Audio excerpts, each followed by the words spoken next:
Brethren अजीज, अल्लाह तबारक व तआला का लाख शुक्र है एहसान कि उसने हमें इंसान बनाया और इंसान बनाने के बाद उसने हमें मुसलमान बनाया और मुसलमान बनाने के बाद हमें मोहम्मद व आले मोहम्मद अलैहिस्सलाम की मोहब्बत करने वालों में से शुमार किया। ये दर्जा जो है बज़ोर बाजू नीस्त,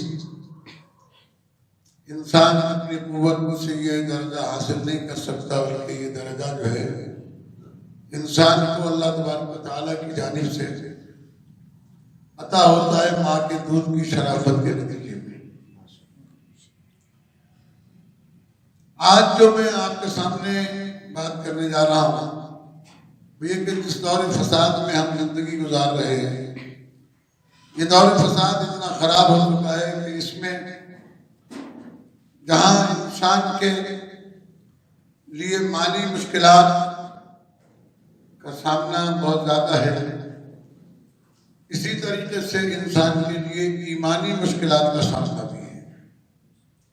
कुछ लोग तो हैं जो इंसान के माल और दौलत को खराब करने के पीछे लगे हुए हैं और कुछ लोग वो हैं जो इंसान के ईमान को खराब करने के पीछे लगे हुए हैं।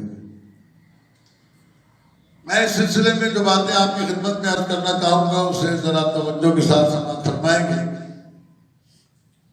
अल्लाह तबारक व तआला ने कुरान मजीद फुरक़ान हमीद में जो आयत करीमा मैंने तिलावत की है, इसके अंदर एक फैसला कुन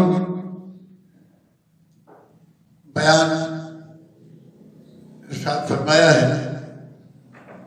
पहले भी मैं कभी इस आयत करीमा के ज़ैल में अर्ज कर चुका हूँ, आज फिर इस आयत करीमा के ज़ैल में कुछ नए उन्वानात आपकी खिदमत में अर्ज करना है। ज़रब अल्लाह मसलन क़रियतन कानत आमिनतन मुतमइन्ना। अल्लाह एक ऐसी बस्ती और एक ऐसी आबादी की मिसाल बयान करता है, मसल बयान करता है कि जो अमन में भी थी और इत्मीनान में भी थी। अमन और इत्मीनान में क्या फर्क है, ये बच्चों के लिए समझना जरूरी है।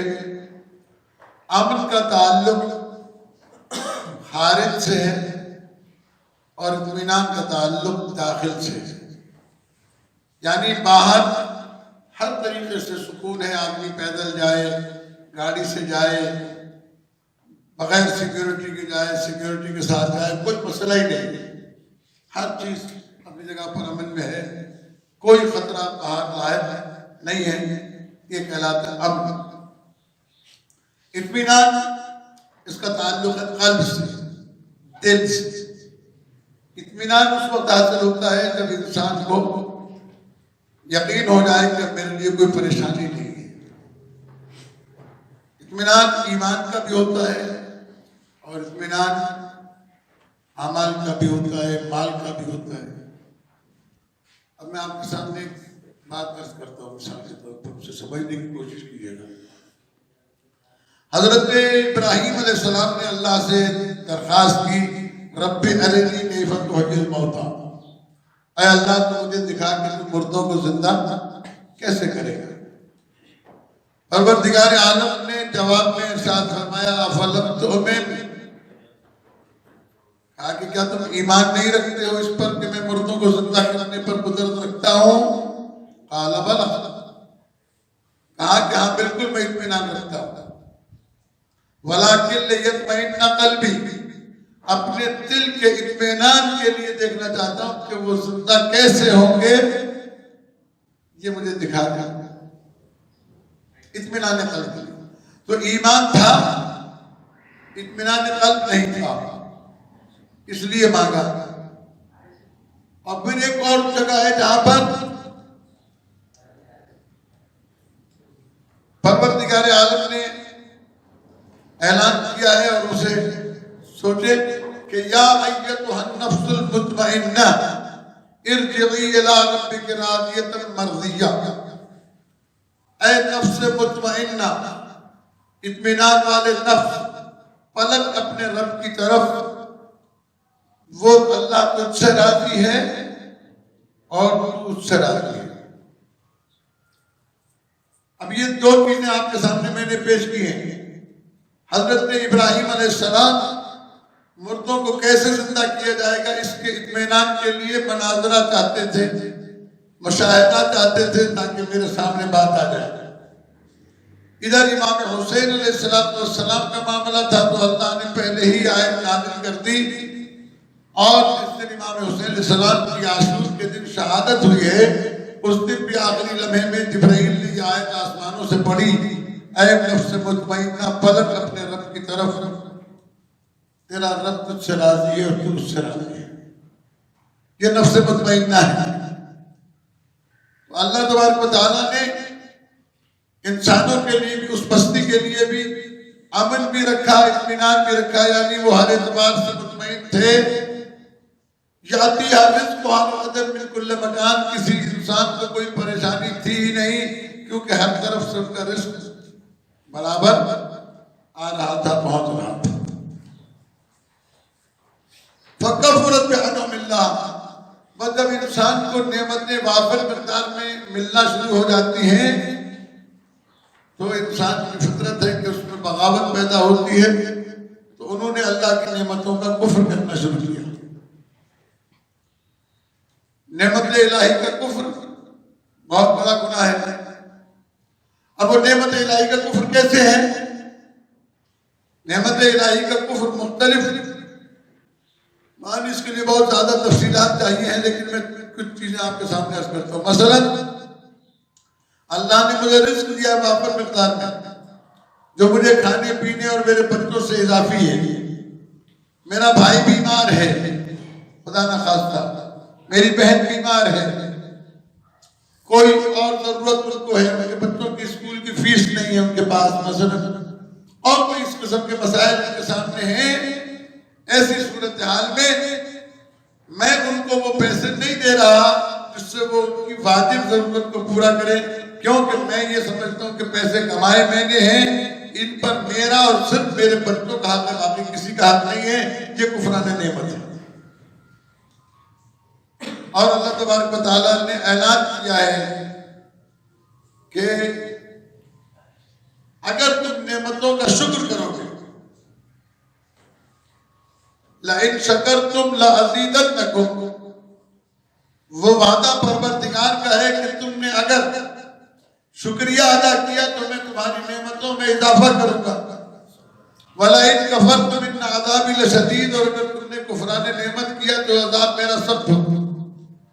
हम ये समझते हैं कि जो कुछ हमें मिला ये हमारे लिए है, अल्लाह ने ये ताकत दी है ये मेरे लिए है, मुझे जवानी दी है ये मेरे लिए है, अल्लाह ने मुझे हुस्न जमाल अता किया ये मेरे लिए है, अल्लाह ने मुझे मुल्क अता किया है, हुकूमत अता की है ये मेरे लिए है।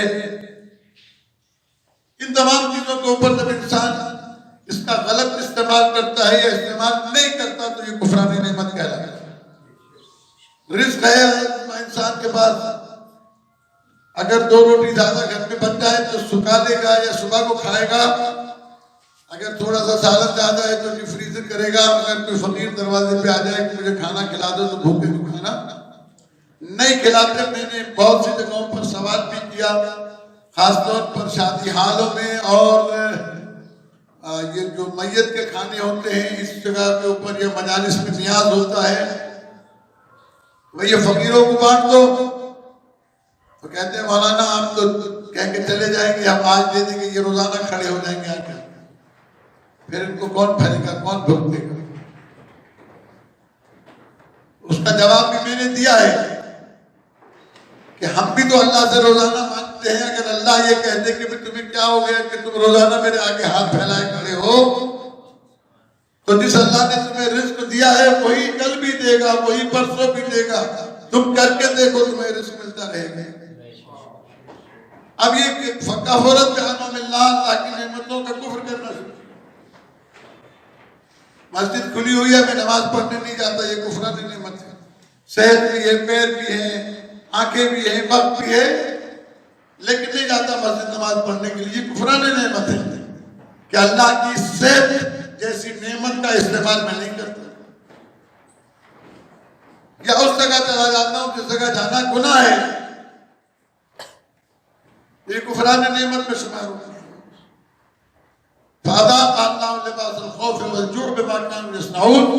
अल्लाह तबारक व तआला उन्हें भूख और खौफ के लिबास में मुब्तला कर देता है जो कुछ वो कर रहे थे। तुम कुफरान नेमत करके परवरदिगार से नहीं लड़ सकते। जाहिरी तौर पर तुम्हारे अंदर जो है कैफियत पैदा हो सकती है कि तुम दुनिया के अंदर अपने आप को बड़ा साबित कर सको, माल दौलत की बुनियाद के ऊपर, ताकत की बुनियाद के ऊपर, हुकूमत इक़्तिदार की बुनियाद के ऊपर। मैं मिनिस्टर हूँ, मैं MP हूँ, मैं MLA हूँ, मैं फला हूँ, मैं फला हूँ। लेकिन अगर इस ताकत का सही इस्तेमाल किया जाए फिर बिल्कुल दुरुस्त है।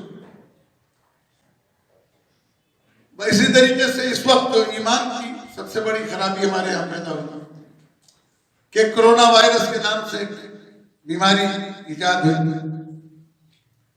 इस बीमारी ने इतना खौफजदा कर दिया, सिर्फ अवाम को नहीं, अहले इल्म, उलमा, अवाम सभी इससे मुतासिर हुए, हुक्मरान भी इससे मुतासिर हुए। आप देखेंगे आपके पाकिस्तान में 3 महीने की छुट्टियों का ऐलान हो गया कोरोना वायरस की वजह से। कितना ऐलान है? 3 महीने की छुट्टियों का। इसका नुकसान कितना बड़ा होगा? ये यानी सिंध को पहले ही तालीमी मेयार कम था और मजीद की हालत के अंधेरे में ठोका जा रहा है।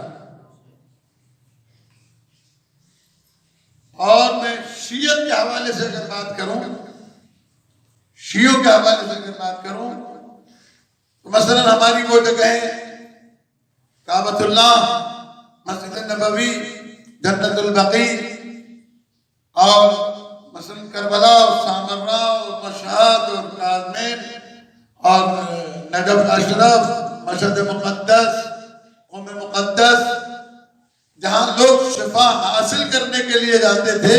कल तक ये कहा जाता था कि ये हमारे लिए शिफा खाने हैं।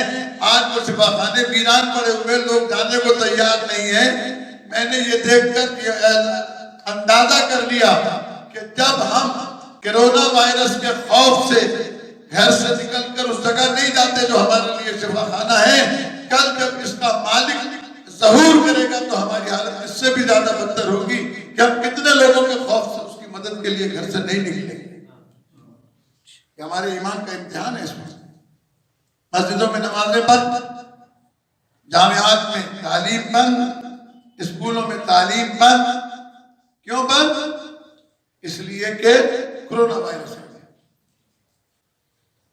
हालांकि इसका इलाज मौजूद है और मैंने 1 महीने पहले अपनी वीडियो वायरल की थी जिसके अंदर मैंने इसका इलाज बताया था। अभी उसी के बदले में मुख्तलिफ तरीकों से उसको बताया जा रहा है, बयान किया जा रहा है। जाहिर है कि जब किसी ने अपने नाम से कोई बात करनी हो तो उसके अंदर कोई तब्दीली पैदा करना पड़ती है। अब वो कहते हैं जी प्याज खाओ, लहसुन खाओ, लेकिन सदके में डबो के खाओ और चटनी बना के खाओ और ये करके खाओ। बहरहाल असल वही चीज है। और दुनिया भर के डॉक्टरों ने, बड़े बड़े जो रिसर्च स्कॉलर हैं,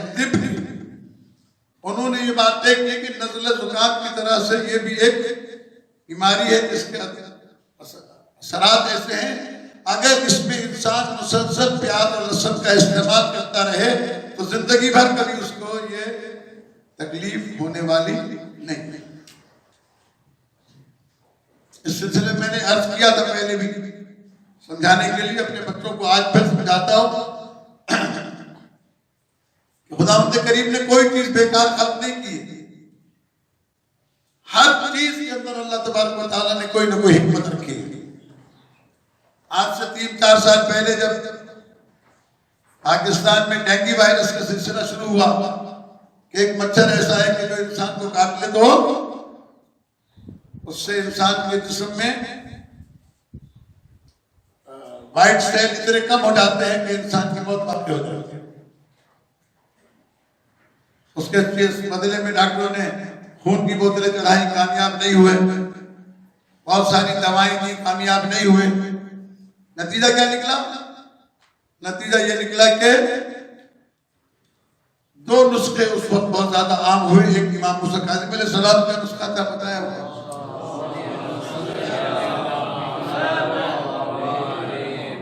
मखसूमीन से कि अगर किसी को बुखार हो जाए और उसके ये असरात हों तो उसे अनार का जूस का एक गिलास और उसमें चंद कतरे नींबू के निचोड़कर उसे पिला दिया जाए तो उसके वो सफेद सेल जो हैं वो बढ़ने शुरू हो जाएंगे। और दूसरा नुस्खा ये सामने आया कि पपीते के पत्ते को घोटकर 1 चमचा सुबह 1 चमचा शाम 2-3 दिन पिलाया जाए तो प्लेटलेट्स पूरे हो जाते हैं। जिसे डॉक्टर नहीं मान रहे थे, आला खान के डॉक्टर और दूसरे डॉक्टर कैसे मानेंगे? इसलिए कि उनकी लाखों की कमाई चली जाएगी। अगर एक आदमी पपीते का पत्ता खा के ठीक हो जाता है तो वो कैसे वसूल करेंगे 1 लाख रुपए रोजाना मरीज से? ये तो कसाई है, इनको किसी भी सूरत में माल चाहिए। लेकिन बहरहाल बिलाखिर तस्लीम करना पड़ा उन्हें। और पपीते का वो पत्ता जिसे बकरी भी नहीं खाती है, वाकई नहीं खाती, कोई जानवर पपीते के पत्ते को नहीं खाता है। वो पत्ता जाया होता है, उसकी कोई कीमत नहीं होती है। वो एक पत्ता 80 रुपए, 100 रुपए और 150 रुपए तक का बिकाएगा। लाहौर जाता था, यहां से भाई गया बाकायदा तौर के ऊपर पपीते के दरख्त गंजे हो गए। भारत ये बात साबित हुई कि कोई चीज अल्लाह ने बेकार खल्क नहीं किए। जो डेंगू वायरस से पहले जो पत्ता हमारे नजदीक फेंकने के काबिल था उसकी कोई कीमत नहीं थी। मालूम हो गया कि ये पत्ता जो है जब तक अपने ज़र्फ़ के साथ जुड़ा हुआ है ये एक किस्म के बुखार का इलाज है जिससे इंसान के खून के सफेद खून के सेल्स बढ़ जाते हैं। इसके बाद 1-1.5 साल पहले आया दूसरा वायरस, उसका नाम है चिकनगुनिया। चिकनगुनिया के बुखार में मरीज तड़पते हैं, जिस्म में इतना तकलीफ और दर्द होता है कि इंसान दुआ करता है कि या अल्लाह मुझे मौत आ जाए। उस तकलीफ से इंसान को इतना ज्यादा सदमा पहुंचता है। हमने अपने एक दोस्त से कहा कि भाई ये मामला है ऐसे ऐसे। हकीम है वो गुलशन हदीस में, हकीम हाफिज इब्राहिम, उन्होंने कहा कि मौलाना कोई बात ही नहीं है, 1 अदरक का टुकड़ा लें, उसे कूटे और उसे पानी में पकाएं, गिलास में आधा पानी रह जाए तो उसका 1-1 घूट करके पिला दें। चिकनगुनिया का दर्द 15 से 20 मिनट के अंदर खत्म हो जाएगा। मेरी बेटी को यह तकलीफ हुई, हमने उसे पिलाया, अल्हम्दुलिल्लाह बिल्कुल ठीक हो गई। फिर कई मरीजों को दिया, अल्हम्दुलिल्लाह बिल्कुल सेट है। इसी तरीके से ये जो कोरोना वायरस है, ये कोरोना वायरस भी इसी तरीके का एक इन्फ्लुएंजा का की किस्म है। उसके लिए भी हमारे दोस्त हकीम इब्राहिम ने पहले मुझे बताया 1 महीना पहले जब ये सिलसिला शुरू हुआ, उनका मानना ये बिल्कुल कोई ऐसा मसला नहीं है। सुबह नहार को अगर 1 जवा लहसुन का या 1 छोटी सी प्याज नहार को खा ली जाए तो सवाल ही पैदा नहीं होता कि इंसान के जिस्म में ये बीमारी घर करे या बीमारी असरअंदाज हो जाए। अल्हम्दुलिल्लाह चूंकि एंटीबायोटिक भी है। तो बताने का मकसद ये कि इंसान इस दौर में इतना कमजोर साबित हुआ है कि एक बीमारी का खौफ इंसान को घर से निकलने से मजबूर कर रहा है। और वो जगह चाइना वाली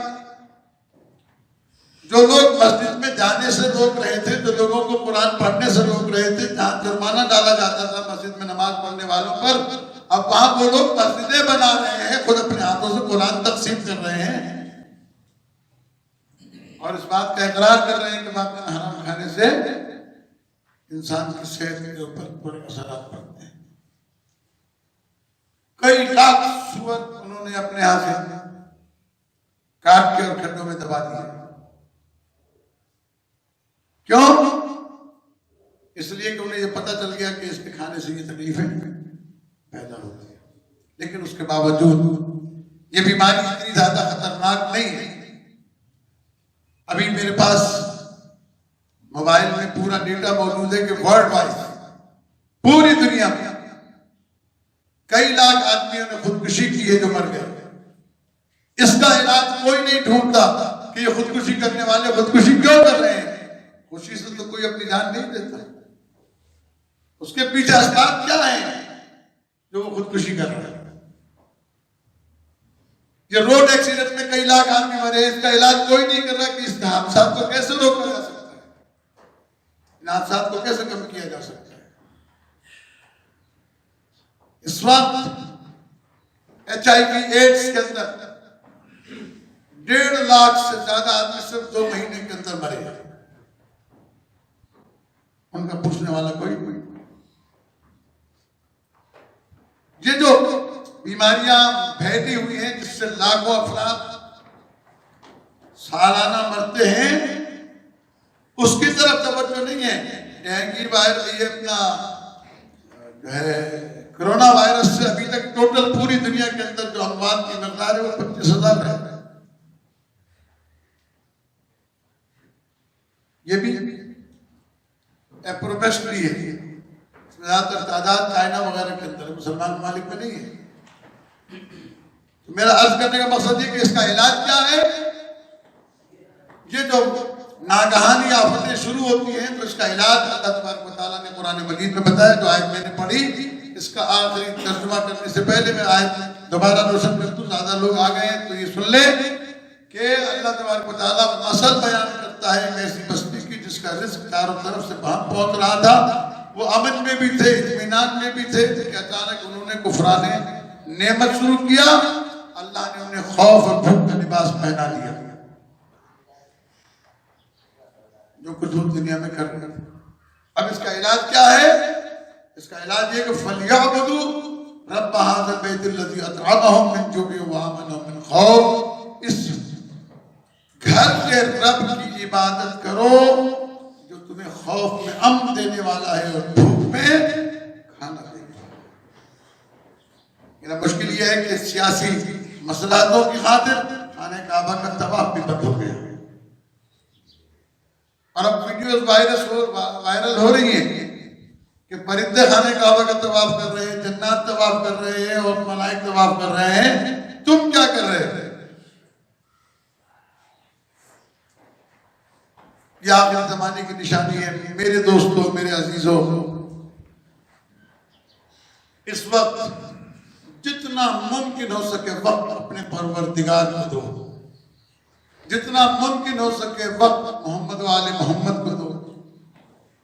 जो अल्लाह ने तुम्हें रिज़्क अता किया है उसमें से खुम्स व ज़कात वाजिब है तो वो दो, वरना कम से कम सदक़ात दो, खैरात करो। लोग ऐसी ऐसी कब्रों पे जाकर दुआएं मांगते हैं जिसका पता नहीं कि कब्र के अंदर सोने वाला जो है वो कोई है भी या नहीं है। लेकिन ये जिंदा इमाम और जिंदा ईमान की दरगाह है।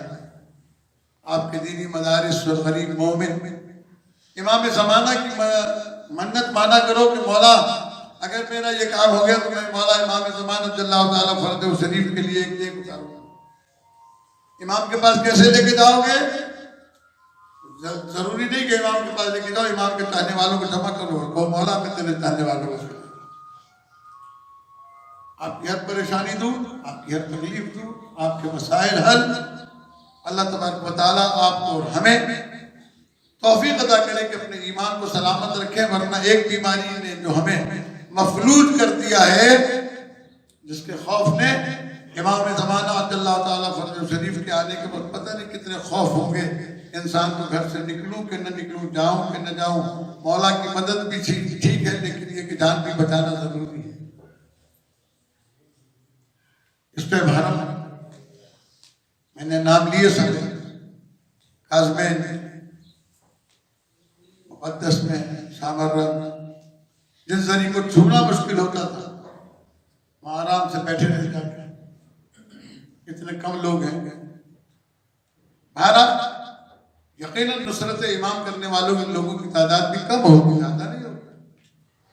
इमाम की नुसरत करने वाले लोग भी मुख्तसर से, लिहाजा दुआओं का जमाना है, अपने गुनाहों से तौबा का जमाना है। हर दौर यूं तो तौबा का जमाना है, लेकिन मासूम फरमाते हैं कि आखिरी दौर में जब मौत फुजा हादसात की अमवात का सिलसिला बढ़ जाए, 14-14 साल 15-15 साल के लड़कों को हार्ट फेल हमने कभी अपने बचपन में नहीं सुना था, जवानी में भी नहीं सुना था। इस वक्त सुन 15 साल 14 साल 16 साल। मौलाना अली मुर्तज़ा ज़ैदी का 15 साल 18 साल का लड़का चला गया। कितने ऐसे जाता, कितने जाता हार्ट फेल से, गुर्दे फेल हुए, गाड़ी का हादसा हुआ। अभी आपके मकली में एक जवान बलोच लड़के की शादी होने वाली थी, हादसे में मर गया। क्यों? यकीनन मौत बरहक है, ये कह देना आसान है कि अल्लाह की मर्जी। तो सारी चीजें अल्लाह पे मत डालो, कुछ अपना ध्यान, हरामकारियों से अपने आप को बचाए, गलत महफिलों से अपने आप को बचाए, गलत नशिस्तों से अपने आप को बचाए। खुदा जाने उस महफिल से उठने का मौका भी मिले या न मिले। तौबा करें, रोए, गिड़गिड़ाए। इसलिए इतना खराब दौर आ चुका है, इतना खराब दौर आ चुका है कि आप उसका अंदाजा नहीं कर सकते। और अगर इसकी तरफ तवज्जो नहीं की, फिर किसी वक्त भी उसका हमला कामयाब हो सकता है और हम वहीं के वहीं रह जाएंगे। क्योंकि मौलाए कायनात अली इब्न अबी तालिब अलैहिस्सलाम का फरमान है,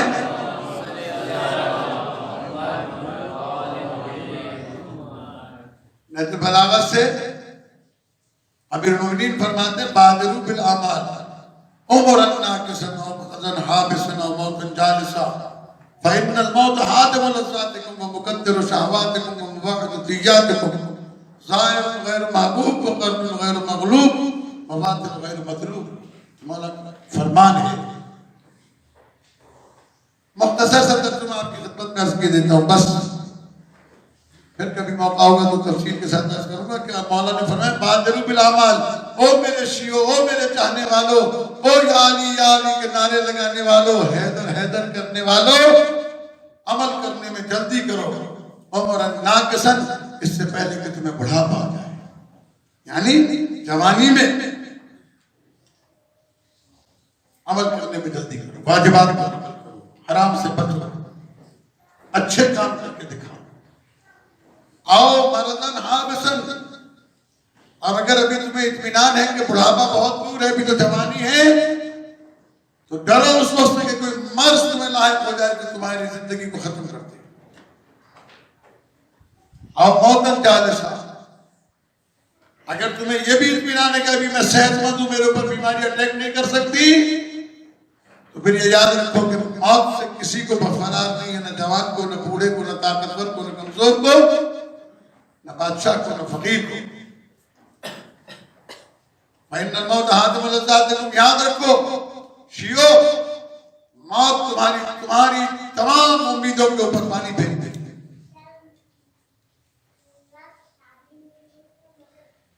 हमारी उम्मीदों से दूर कर देगी। फाइनल मौत हाथ में लज्जात, तुम्हारी सारी लज्जतों को कड़वा करती है। मुकद्दर शहवात, तुम्हारी ख्वाहिशात को मिटा के रखते हैं। मुबागतियात, तुम्हें उम्मीदों से बहुत दूर करते हैं।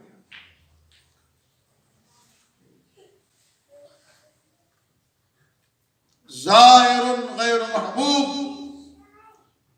अब देखिए मजबे पे कैसा सन्नाटा है इस वक्त, अभी तो जिक्र हो रहा है मौत का। ज़ाहिरुन गैर महबूब, अली अलैहिस्सलाम फरमाते हैं वो जो मौत के वक्त मोमिन के सराहने भी आते हैं और कब्र में भी आते हैं, जो हश्र में भी आएंगे, पुलिस रात में भी आएंगे, वो अली कह रहे हैं कि याद रखो शियो, मेरे चाहने वालों, मौत एक ऐसा मुलाकाती है जो पसंदीदा नहीं है। कोई आदमी भी मौत को पसंद नहीं करता। वक़र्दुन गैर मग़लूब, और ये ऐसा मध्य मुकाबिल है कि जिससे मुकाबला नहीं किया जा सकता। वातर गैर मतलूब, और ऐसा खूंखार है कि मुकाबला करने को तो बहुत दूर की बात है, मलकुल मौत को देखकर बोलने की हिम्मत भी नहीं रहती। इसलिए अपने आप को तैयार करो, इस दौर के खुराफात के अंदर अपने आप को आमादा करो। बिस्मिल्लाहिर्रहमानिर्रहीम। वल अस्र इन्नल इंसान लफी खुस्र इल्ला लज़ीना आमनू व अमिलुस सालिहात।